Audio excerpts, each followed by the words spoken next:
I was driving home from work one night. I was listening to a podcast that just so happened to be talking about frozen waffles of all things. I was pregnant with my first daughter. I remember sitting in a red light and I was like, I'm a working mom. I love to make everything from scratch. As much as I would aspire to do that for my daughter, I know I'm not going to have the time or the energy to do so. To my dismay, realized that all the frozen waffles at the time weren't particularly nutritiously dense. So instead of settling, I bought a mini waffle iron and I started making my own waffles from scratch on the weekends. And after about a year of watching my daughter devour these waffles, realizing how good it made me feel, because I knew I was giving her something that was actually nutritious, and how much easier it made my life because they were always on hand, I decided I probably wasn't the only one out there who wanted something like it.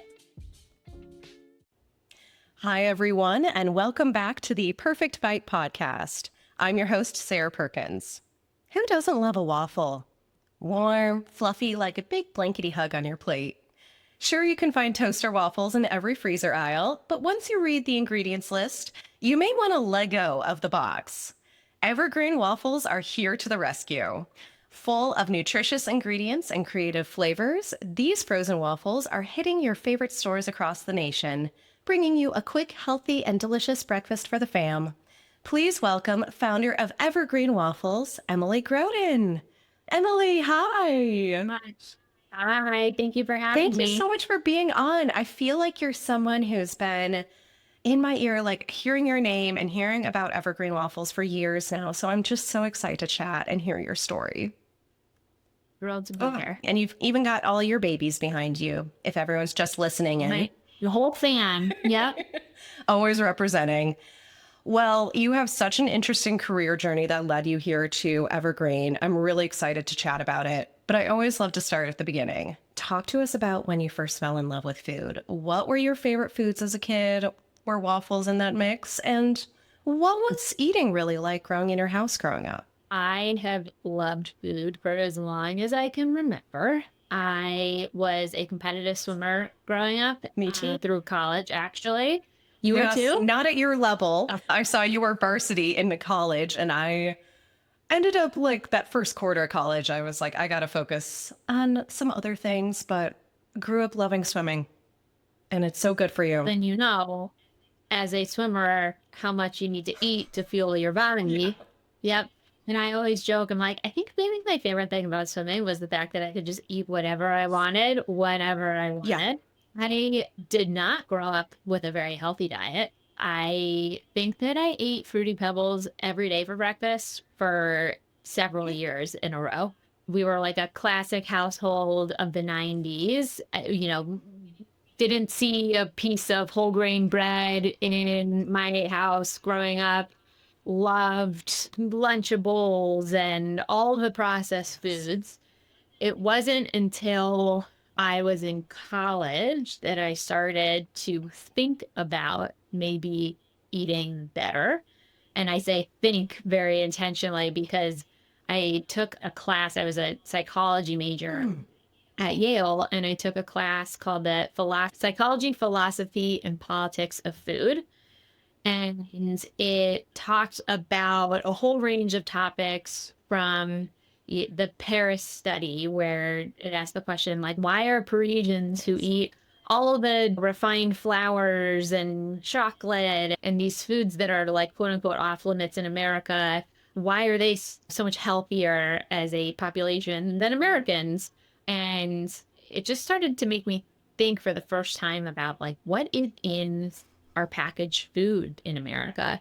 And I say think very intentionally because I didn't actually change my own eating behavior. Like I still ran to the dining hall and ate Cinnamon Toast Crunch every morning for breakfast. But I think a seed was planted in the back of my head.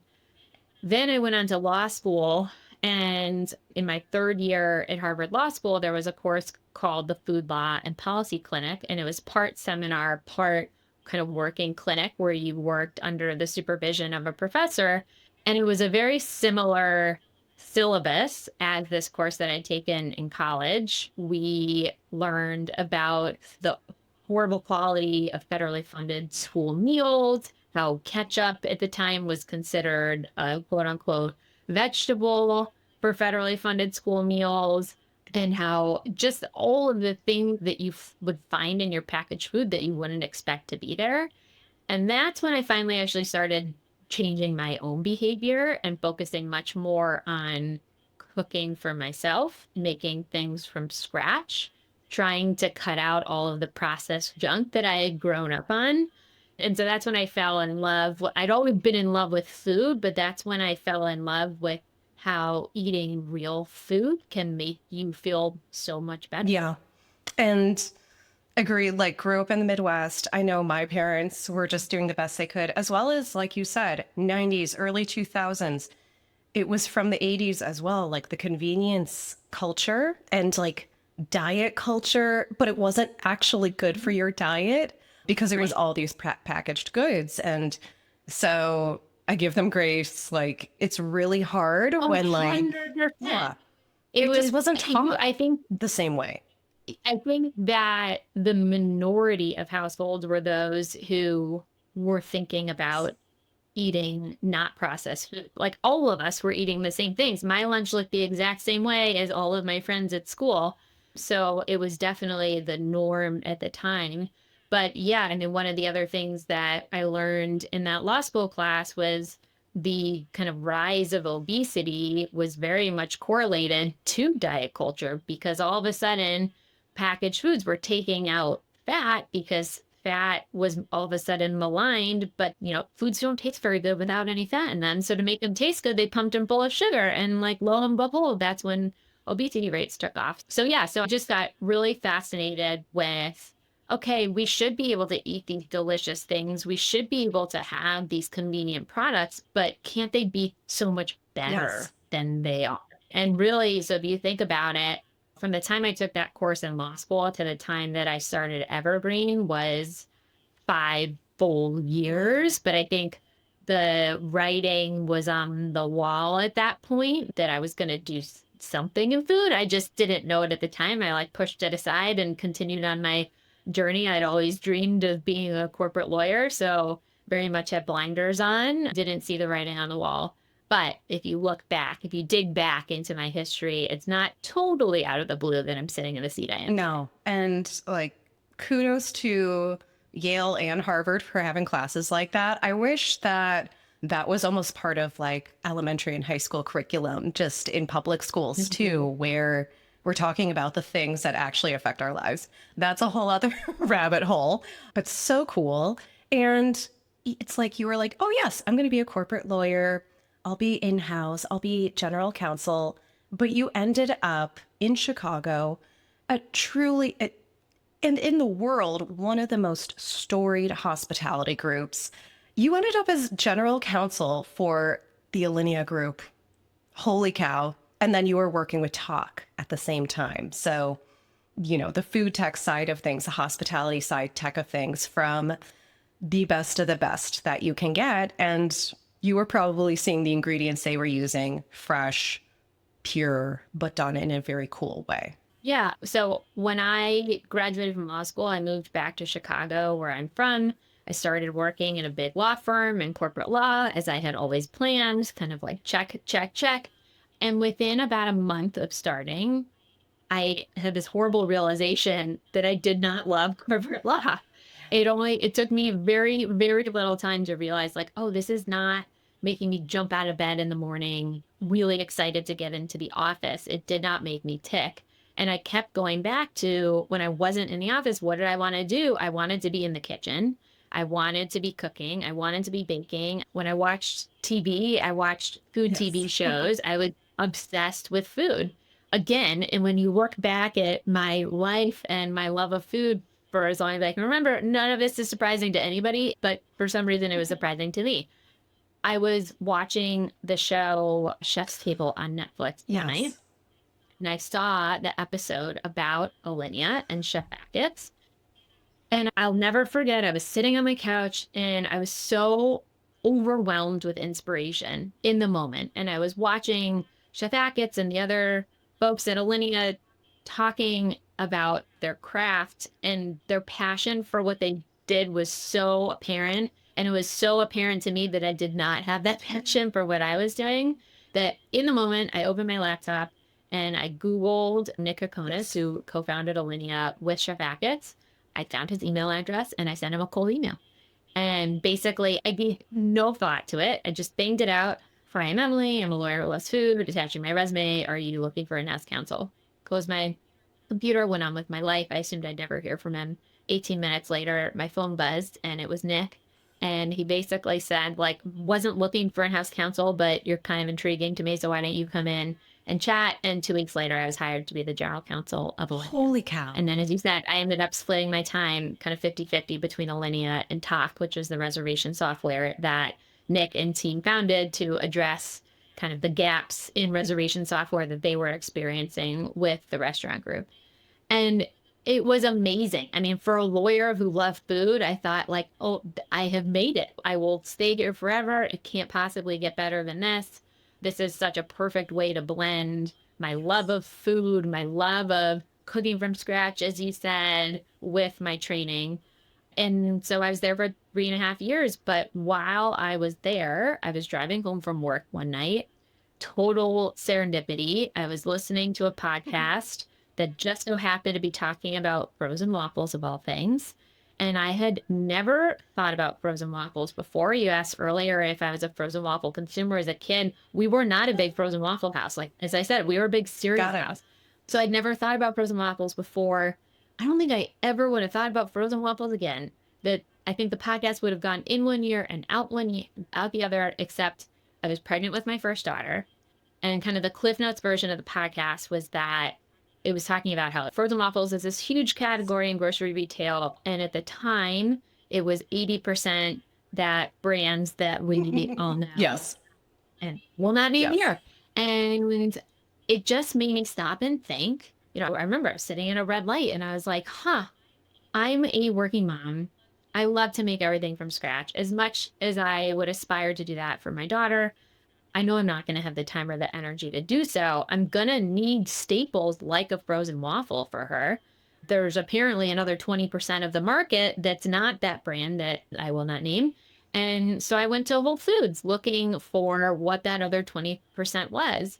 And I started flipping packages around and to my dismay, realized that all the frozen waffles at the time were kind of like that brand, just in healthier looking packaging, but like the ingredients were similar. They weren't particularly nutritiously dense. And I was like, well, like, I'm not sure I want to feed her those every day either. So instead of settling, I bought a mini waffle iron and I started making my own waffles from scratch on the weekends. And so I'd make a bunch of waffles on Sundays and I'd stick them in a Ziploc bag and I'd put them in the freezer. And once my daughter was eating solids, that's what we'd give her during the week. We'd pull from that stash. And after about a year of watching my daughter devour these waffles, realizing how good it made me feel because I knew I was giving her something that was actually nutritious and how much easier it made my life because they were always on hand. They could be ready in 30 seconds. I decided I probably wasn't the only one out there who wanted something like it. And so took a leap of faith and set off on this wild journey to figure out how to get a product in a grocery store shelf. Here we are. 5 years later, we're in about 8,500 grocery store shelves. So we figured out quite a few things along the way, but also just feel like we're just... Holy cow. I have so many follow-ups to everything you just said here. One, Chef's Table itself is just so inspiring. Like for me, Chef Evan Funke's episode last year when he did the noodles, I had that same moment where I was kind of feeling stuck, and it inspired this podcast where I went, I want to love something as much as this man loves pasta. It's an amazing series. And when I'm talking to entrepreneurs, I always say, never stop being a student, right? And never stop surrounding yourself with inspiration.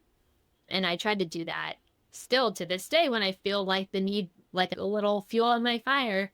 I try to watch somebody's story that's super inspiring, and it's amazing what that can do for you when you're feeling stuck in. And I'm really excited for people to watch this and listen to your episode and get that same spark. Like, this is the whole point of The Perfect Bite. Again, you're working with Chef Grant. You're working with Nick Kokonis. That story alone is wild to me. He is notorious for being like incredibly serious about what he does. If he doesn't like what you're doing, he will let you know. And so the fact that you caught his eye and were like, get in here right now, as you were making those first iterations of the waffles and developing the recipe, were you having anyone at Alinea Group kind of like weigh in, or were you very much in stealth mode? This is how I'm going to do my. Very much in stealth mode. No, I was, if I'm being totally honest, I was a little embarrassed to be like the lawyer for the Alinea Group around these incredible culinary minds, making my own waffles. Down the road, of course, I've had several of the chefs try them and let me know how much they love them, which is so cool. But no, at the time I did not. What I will say is I believe I could not have successfully built this company if I hadn't had to stop at the Alinea Right. Group because of the entrepreneurial mindset and training that I got from being there. You alluded to kind of Nick and Chef are notorious for constantly questioning the status quo, constantly wanting to do things differently, better. And that pervaded all areas of the business, not just the restaurants, but also like down to my legal work. And so they really reprogrammed my mind from being your classic corporate lawyer to being more entrepreneurial. And even sometimes I think, if I'd heard the same podcast before working for Chef and Nick, would I have paused and thought, wait, shouldn't there be a better way to do this? Like, I don't know that I even would have asked that question if I hadn't been just surrounded by people who are constantly questioning the status quo for years. So it was an incredible experience, and I'm so grateful. Oh, and are they today? I mean, is anyone from Alinea Group an investor? Is anyone an advisor? They are friends, but not formally involved. We'll work on it. We'll work on it. We'll get this out to them. So, taking it back to recipe iteration, what was that like? Where did you land in terms of your ingredients that really differentiated from what you were seeing in the market? And then why Evergreen? Why that name? And how did you say, okay, it's time? Yeah, I mean, I think all those questions go together. So why Evergreen? From day one, when I looked at the waffles that were already on the market, what I noticed was there were none that were just real ingredients. And it's, again, ties back to what I learned at Harvard. It ties back to what I learned at Yale. I was like, how have we gotten so far from just real food when we're looking at packaged foods? And so that was basically my goal. Like, I want to be able to have something convenient and always on hand to give my kid, but I want it to be real. And so Evergreen comes from the idea that the ingredients we use weren't probably in your great grandmother's pantry and will likely be in your great granddaughter's pantry. We didn't formulate to respond to any one fad or trend. We don't want to be a flash in the pan. We want the ingredients and therefore the brand to be evergreen. So that's the idea behind it. And it all came from what I was trying to accomplish for my own daughter. But truly, when I formulated, I opened up my fridge and I opened up my pantry and I pulled out the most nutritious ingredients I could find. So I had whole grain wheat flour on hand, eggs, nuts, fruits, veggies, spices, and I threw them all in my household blender to make the batter because I was working with I threw like a banana in, and that is how I made the batter. I told this story recently for an article in Inc. magazine, which I hadn't thought about for a while and made me chuckle. The first real manufacturing run I did at a manufacturer, I showed up with my household blender under my arm. And the owner of the manufacturing facility was like, why do you have your blender? And I was like, well, I'm here to warn you, this is how I make the batter. Like, this is how we'll make the batter for Whole Foods. And he was like, I'm not using your household blender to make waffles for Whole Foods. Like, what are you thinking? So as I said, I've learned a lot. That's sweet. I love it. Over the last 5 years. But really, and that too, when people ask, what is Evergreen? What's in the waffles? I'm like, we basically made you a homemade waffle that you don't have to deal with the cleanup. The only ingredients you're going to find, the only ingredients that we use are ingredients you already have in your pantry. So hopefully that brings people comfort. Yes, definitely. Oh my goodness. And so when was the launch moment? When did you decide this was good enough? How did you figure out then the packaging behind it, and how are you going to get it out to the first few customers here? I decided to drop down to part-time in the beginning of 2019. I walked into Nick's office and I told him, I've never been so nervous and am also embarrassed. Again, I shouldn't have been embarrassed, but and just being honest, walking into him telling, as his lawyer, to a owner of a 3 Michelin star restaurant group, like, I want to make frozen waffles. Can I drop down to part-time? But in his defense, he was like, you know what? Go for it. If you can do our work in 3 days a week, I don't care what you do on the other two. And so I set off on, my 2 days a week to work on Evergreen to figure out all of the things. I got certified to work out of a shared commercial kitchen. I started talking to a designer on the packaging, and it was really extremely challenging. Our packaging, for example, I was like, how the heck do you seal a carton, right? I don't know how to do that. But I figured with a bag, I could probably, I did a little Googling and I realized you would buy a heat sealer on Amazon for like $25, and that could be a kind of food safe seal on a stand-up resealable bag. So that was the original impetus for the bags, which our mini waffles are in, and it's ended up being a great selling point for us in a way to stand out on shelf. But it's funny how kind of all the needs along the way have informed the brand. But so once I got certified to work out of the shared commercial kitchen and I had our packaging and I knew how to seal it, I started producing 2 days a week. I could make very few waffles at a time, but I would freeze the waffles. I'd put them in a duffel bag with my household toaster and some paper plates and some maple syrup. And I'd walk into corner stores in Chicago, basically walk in and say, hi, my name's Emily. I make waffles. I think they'd be a great fit here. Would you like to try some?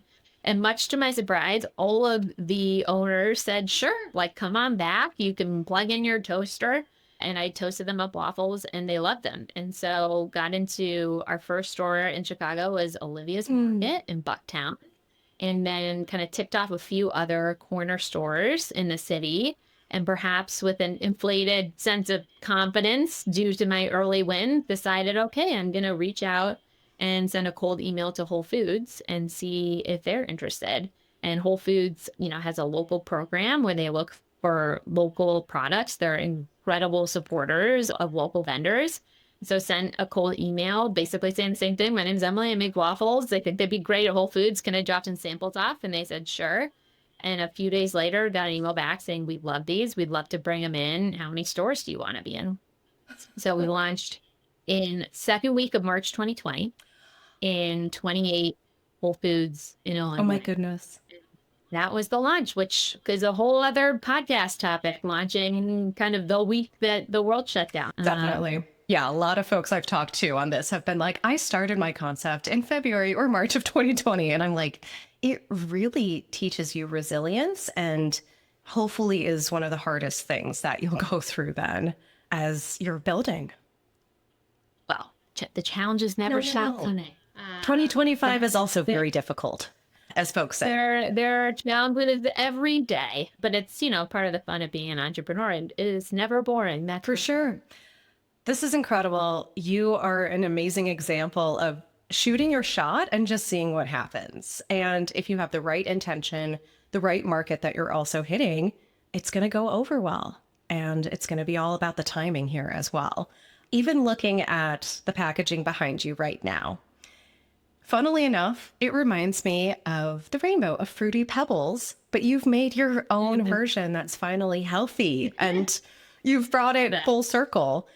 Tell us a little bit more about the flavors that you started with and that you've got here today. How have things really changed and expanded? So the kind of core line are our mini waffles. That's what I made for my daughter. Same flavors that I made for my daughter. They are these mini, so they're 3x2, a little bit bigger than a credit card. They have a soft baked texture, so easy for our littlest consumers to eat. And they come in these decadent dessert flavors like peanut butter banana bread and carrot cake and apple cinnamon cobbler and mixed berry cobbler. So kids actually want to eat them, but the win-win is that in addition to being full of just real ingredients, they also have a full serving of fruits and veggies in them. So we like to say, wake up with a win, because, mornings are really chaotic. But when you have Evergreen in your freezer, there's at least like one thing you don't need to worry about. And so it's an automatic win. That is our mission, to hand you an automatic win every single day. So those are mini waffles. They, like I said, have distribution in about 8,500 doors. They have been on shelf for 5 years. We just launched our second product line, which we're super excited about. Thank you. Our thick and fluffy waffle with bees launched at Whole Foods nationwide. And they've got some other big national launches coming up, which I can't yet discuss, but we're very excited. As you can tell from the origin story, making the mini waffles for my kids, kind of all of the product innovation comes from authentic needs that I have as a mom. So thick and fluffy waffles, my daughter, who inspired the mini waffles when she was a baby, is now 7 years old. She was a bigger kid, a bigger appetite, who wanted bigger waffles. The thick and fluffies are the mini special sauce that makes our mini unique, but they are 4x4, so they're big squares. All the veggies are fully hidden. So I started to notice that my daughter started steering away from the flavors of the mini, where you could really see the veggies in them. So I was like, what's happening here? I'll fully hide them in the thick and fluffies, and they come in kind of more traditional flavors, so home style blueberry and chocolate chip. As palates get like a little pickier as kids get older, we figured we'd go traditional. So yeah, so now, I think that when you are an entrepreneur, if your product can come from a really authentic place, this journey is challenging, but when it solves your own authentic need, it makes it so much easier. My kids eat our waffles 4+ days a week, probably. On top of that, they have them for snack, multiple times a week in addition. And so I live my brand every day. I see how much easier it makes my life. And that's just the extra motivation I need when the days are particularly challenging to keep. Yes. And like you said, when it's authentically changing and growing, then your audience can tell too. And you start to reach some newer folks here. Now, with your new product line, I'm so curious, as someone who has tree nut and peanut allergies, you are completely nut free and you're in nut free facilities for actually manufacturing these. What made that decision for you? And what has it been like then to have two different product lines that you're pushing out here and making sure that people feel safe and like this is accessible still? Yeah, no, we brought on a second manufacturer to make our thick and fluffies. So they are produced in a totally different facility, in a totally different state. They are not technically certified nut free, but currently they don't have nuts in the facility. So that could evolve over time. But for today, there are no nuts in the facility, which we're really excited about. It's always pain to me as a mom when I hear from moms who have kids who have nut allergy. And therefore, for the listeners, our mini waffles have tree nuts in all of the flavors, and they have peanuts in one of the flavors. And so it's always pain me when I hear from moms who are like, I really want to give my kid your product, but they have a nut allergy, or you ever come out with a waffle that doesn't have nuts. So when we knew we were going to bring on a second manufacturer for the second line, we wanted to make sure it was nut free for those folks. So yes, so no nuts in the facility as of now.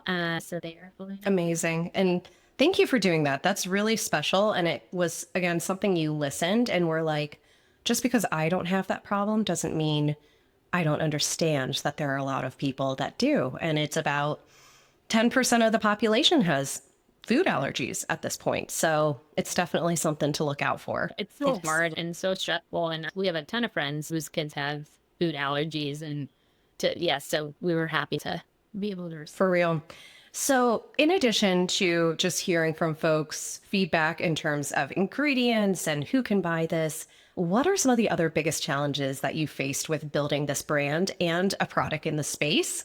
And I also want to talk about specifically what you've felt building a consumer brand out of the Midwest. What hasn't been? I think that probably one of the most challenging things for me was figuring out production of a physical product. Like, you don't get much further than producing a physical product than as a corporate lawyer, right? Like, it was such a foreign world to me. And that has been an evolving process. As I said earlier, started in a shared commercial kitchen. So I was making them myself. Then when we won Whole Foods, I partnered with a small manufacturer outside of Chicago. I mean, fortunate for us living in Chicago, are a ton of manufacturers in the city or around the city. So it was easy to find somebody local for kind of that first manufacturing partnership. Then I opened my own production facility when we outgrew that first manufacturing partner. I was 7 months pregnant. I do not recommend opening a production facility while 7 months pregnant. But the goal was to bridge the gap between kind of small manufacturer and this large scale manufacturer who I could scale it forever. And it was the hardest year of my life for sure, but it accomplished that goal. But when you're producing your own product, you're figuring out supply chain, how to get ingredients into the facility. You're figuring out the production process. You're figuring out like large machinery to make the products. You're figuring out hiring a team and having a team working in the kitchen. You're figuring out distribution and how to coordinate freight and pickup times. And I mean, it was like, oh my God, I learned so much that year. Physically demanding, mentally demanding, long days.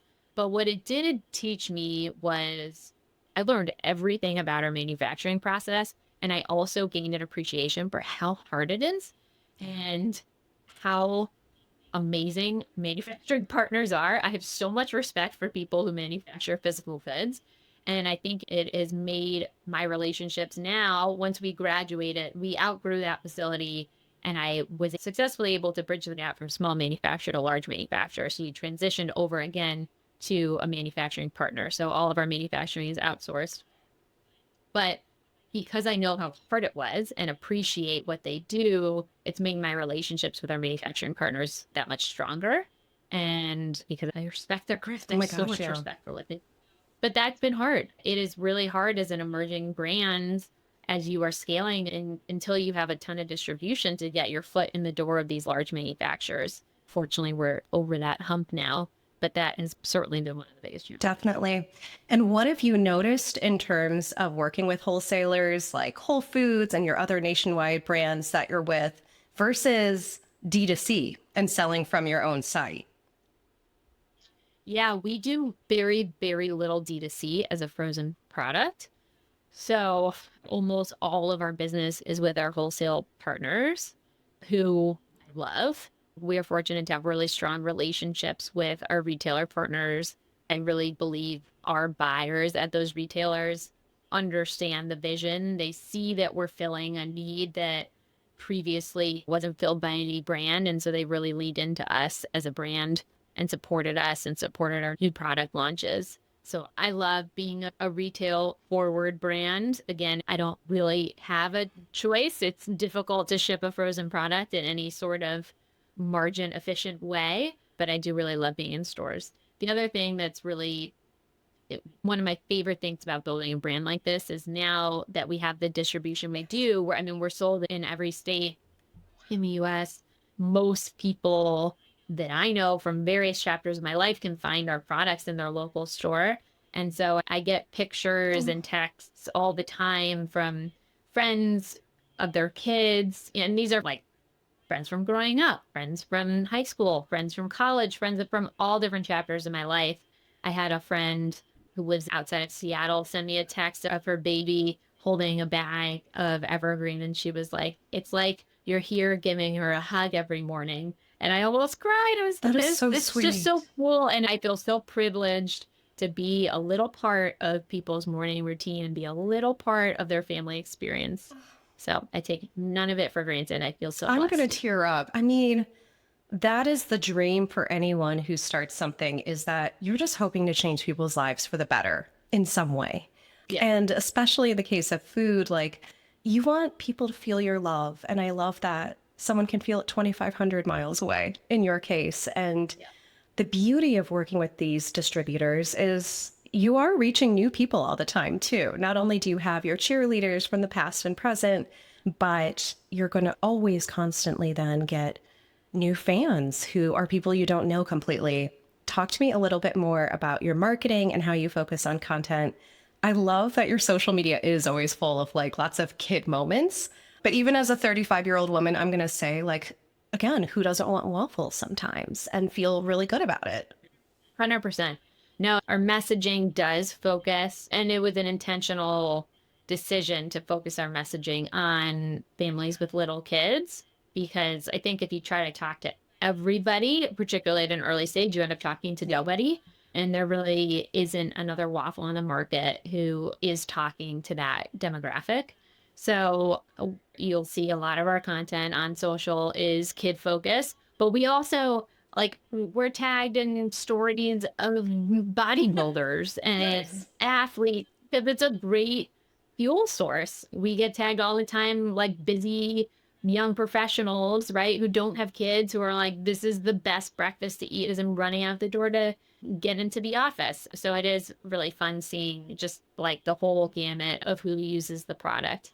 But no, social, it's one of my marketing team is always like, get on our Instagram. But I like to go look. It's again incredibly rewarding to see how we're impacting people's lives. And we'll get messages or we'll be tagged in stories all the time that's like, these waffles are the sole source of vegetables that my kids eat. I'm thrilled to be able to provide that to people because I know that it's really stressful when you have picky eaters and to be able to make parents' lives just a little bit easier. I just feel really blessed to be able to do that.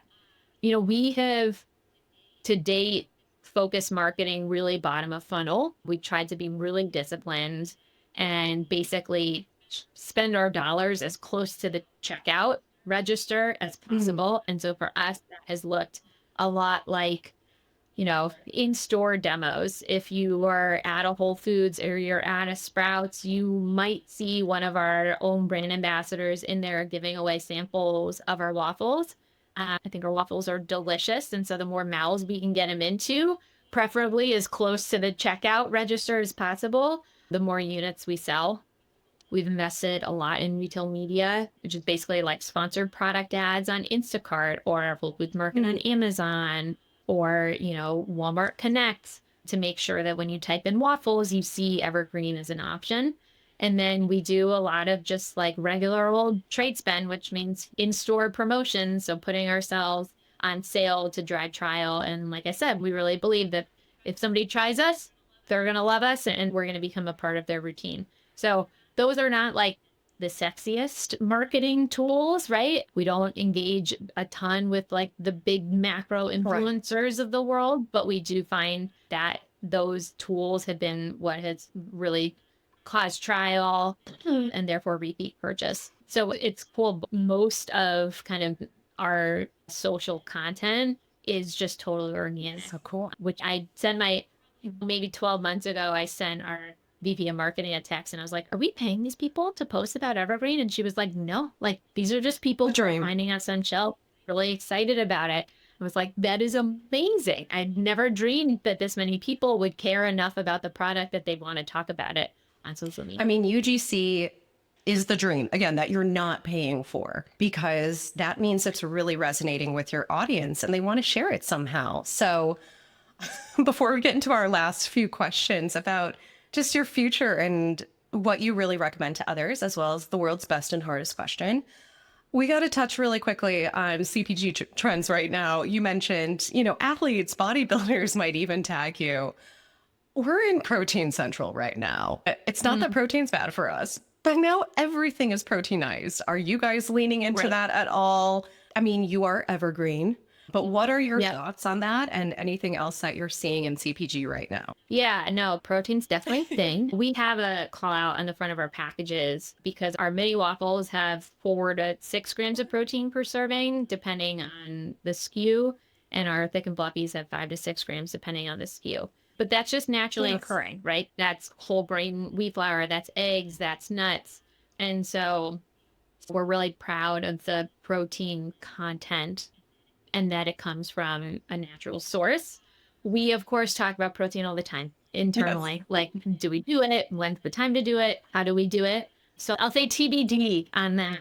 But I mean, you cannot be in this industry right now and not talk about protein all the time because it is everywhere. I mean, Starbucks has protein drinks, which I'm like, maybe I'll try, who knows? Like, it just depends. It is nuts. I will say if we do protein, it is very important to me and to our team that all innovation is on brand for Evergreen, right? Like if we do protein, it's not going to be dumping a bunch of protein powder into a waffle. It's going to be in a way that feels, again, back to the meaning of Evergreen, back to the origin of the product. It will be real ingredient focus, something that I would feel good about giving my kids. That's the most you can ask for, too. Again, like, yeah, you want more protein, but at what cost? So, Right. love the Yeah. No, perspective. I think protein is obviously really important.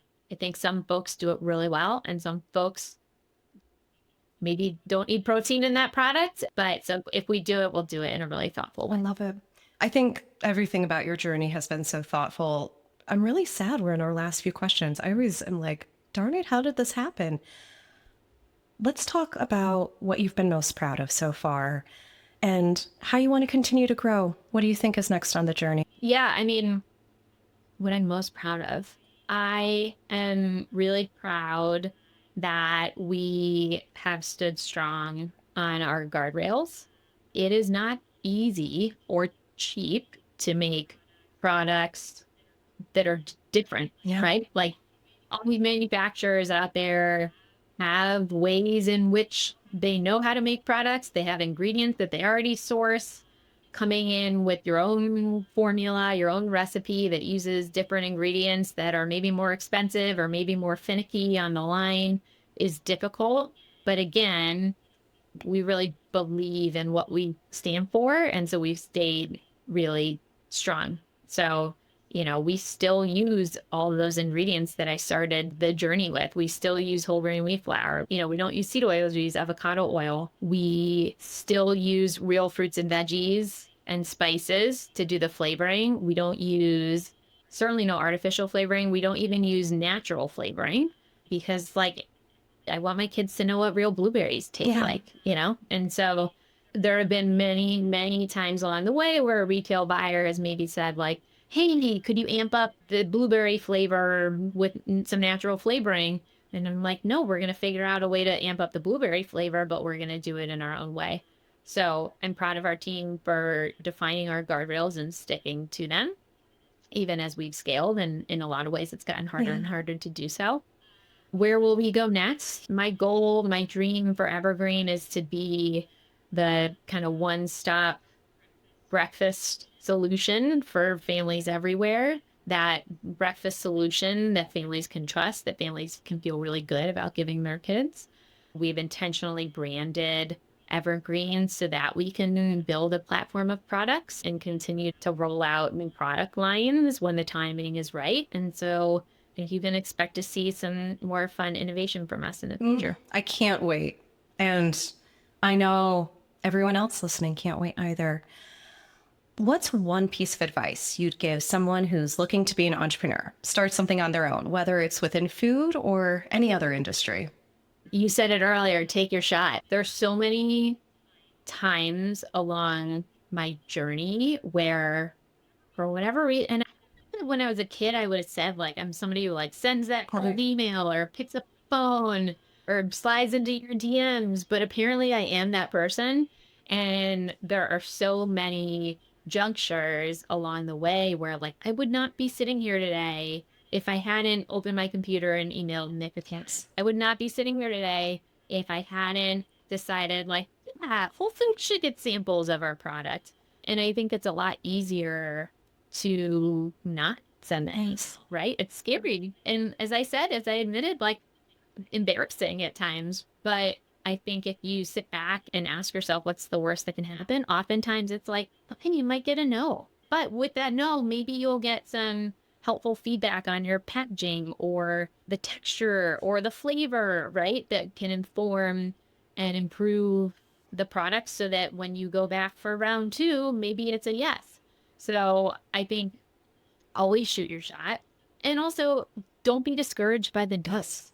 I have gotten so many no's over the years. I still get no's. There are certain retailers we pitched for the last 4 years in a row and still haven't gotten in. And it's easy to feel defeated by that, but it's part of the journey. It happens to every founder, every brand. But you just need to keep your head down, believe in what you're doing, and keep 100%. Keep shooting the shot. And again, get used to rejection because we all get it. And it's okay. It's just not the right time or not the right path. So keep going. No is not no forever. It's no for this moment in time. Could be even tomorrow, Or just pushing you the right way. Well, Emily, here we are. World's best and hardest question. As a reminder to folks, this is called the perfect bite, not just because it's a perfect bite of the folks we talk to across the food and bev industry, but it's because we all have our own perfect bite, a moment in time, a recipe, something you ate that you just can't get out of your head. It will always make you smile. So, Emily, what is your perfect bite? Gosh, that's such a hard question. I would say my perfect bite is Chef Andrew Brochu's fried chicken.